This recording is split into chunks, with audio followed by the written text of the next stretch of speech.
Секојдневно ги слушаме бројките за новозаразени и починати сограѓани од COVID-19. За жал, изгледа дека новиот коронавирус ќе остане и понатаму со нас. Но она што треба да го направиме е да го дадеме максимумот да се заштитиме себе си и најблиските, а со тоа и пошироката околина од неговото ширење. Едноставна работа, која е исклучително важна, е носењето маска.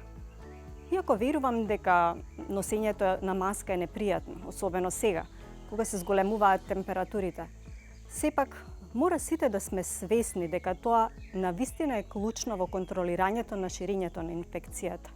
Едноставните чекори кои треба да ги преземеме се да носиме заштитна маска на лицето, често и темелно да ги миеме рацете или да ги дезинфицираме со средство на база на алкохол, да одржуваме физичко растојание од 2 метри во контактите со други луѓе.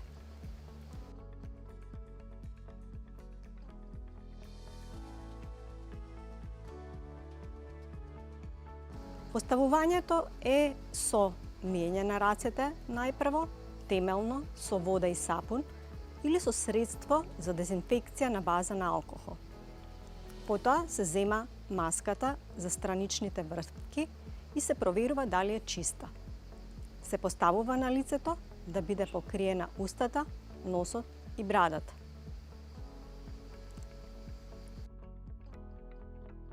За вадење на маската потребно е да ги измиеме рацете детално со вода и сапун или со средство за дезинфекција на база на алкохол. Потоа маската се фаќа за врвките и се вади.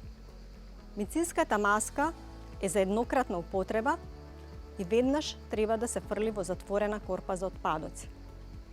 Потоа повторно се мијат рацете по вадењето на маската. Сепак, само носењето маска не е доволно.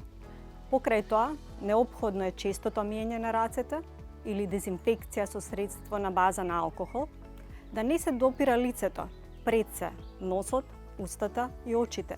И секако, може би најважно, секогаш кога е возможно да се одржува растојанието од 2 метри, што всушност е растојание меѓу нас и болеста.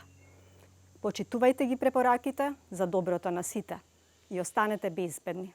Чувајте се!